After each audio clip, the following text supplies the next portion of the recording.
Hi, I'm Sol. I'm a producer of the Everyday Dhamma Network, and in 2023, we've got 4 podcasts, brand new, and more on that in the moment.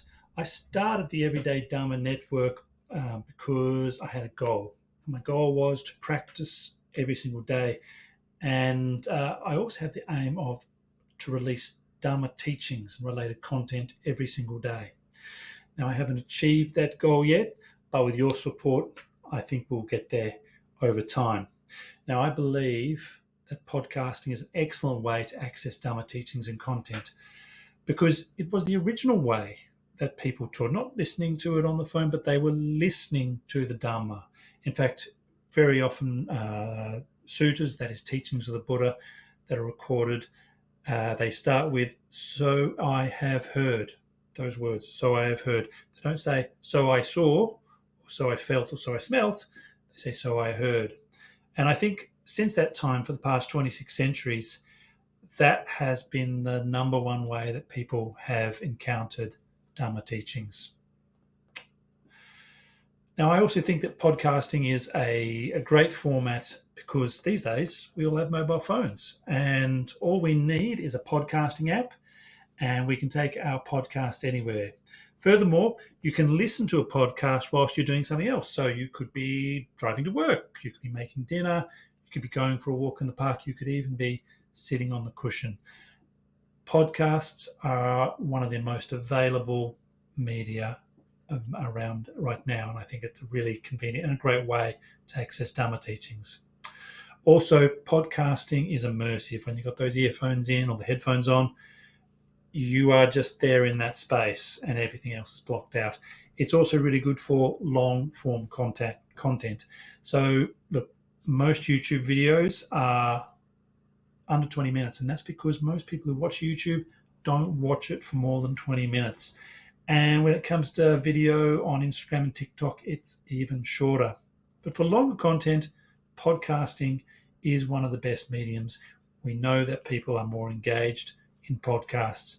So that's why I'm keen on podcasting, and that's why I've chosen it as the medium that I'm going to be using most of all.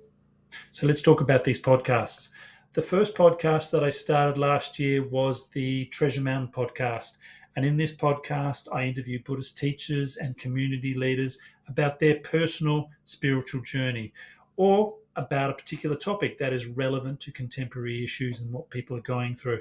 Or I've just started doing inspiring projects as well. Really, I think there's so many great people out there who are practicing the Dhamma, and there's a real Buddhist renaissance just getting underway right now, especially with the growth of interest in meditation in the West. We're really seeing a lot of interest. So, Treasure Mountain Podcast is a way for me to meet those people online and find out their inspiring stories and to share those with you. The second podcast I released was the Buddha's Wisdom Podcast. After spending so much money and paying for various services to get Treasure Mountain Podcast up and running, I considered ways to optimize the use of these services. So I'm talking about things like the recording, the transcription service, services that clean up the audio using artificial intelligence. So I wanted to use them, and then I thought I also was thinking about how I wanted to reread the Sutta Pitaka, that's the teachings of the Buddha. And I was thinking about how it can be difficult to persuade myself to sit down and read the text, especially on a screen, and how it would be really great and really convenient if we had them in a podcast format.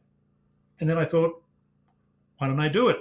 So it seemed obvious to me that I could produce this content in an audio format on a podcast and make it available for those who just want to listen to the teachings of the Buddha, translated into English, of course.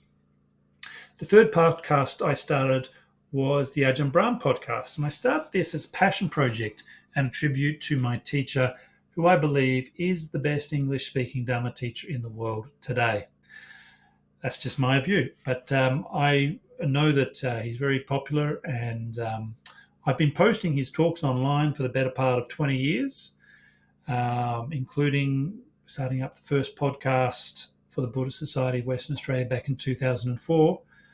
But when we first started producing the audio content back in 2001 and putting it on the website. The quality of the MP3 audio was very low, and it was deliberately low. That might sound crazy, but if you remember back then, we all had dial-up modems, and I think downloading an audio file was really slow. So we made them low quality to make them small so people could download them in less than a couple of hours.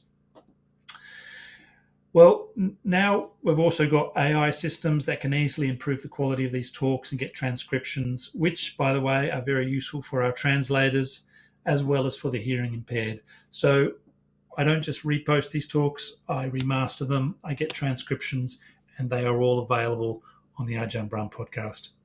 Now, the last one that I set up is the Forest Path podcast, and this one is narrations of the teachings of awakened meditation masters of the forest tradition of Theravada Buddhism. I've personally been deeply moved and greatly aided by these translating teachings in my practice. And recently, I was given a large trove of digital versions of these teachings, all in text. But I thought to myself, why don't I make these available in a convenient podcast format?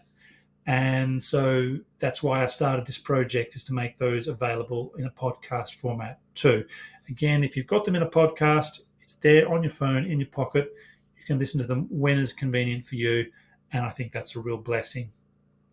Overall, the Everyday Dhamma Network is a labour of love, and I've sunk a silly amount of money into the equipment and services to get it up and running.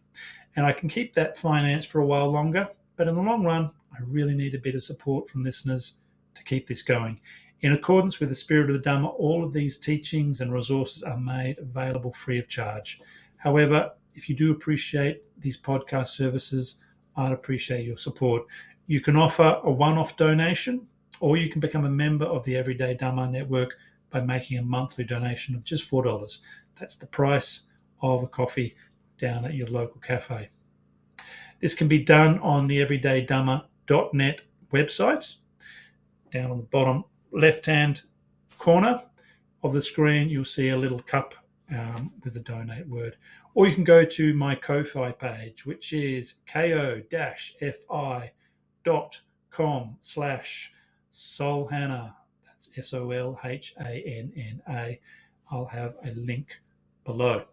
I used Ko-Fi because it's a simple platform to use and it doesn't take fees, which is great. It means that more of the donated funds gets where it's supposed to go. Look, thanks for listening, and let me know what you think about the podcasts. You can go to the contact page on everydaydhamma.net and give me feedback, positive, negative. I'd love to hear it. Thank you very much for your support, and thanks for listening to the podcasts on the Everyday Dhamma Network. I really hope that you enjoy them and benefit from them. Take care.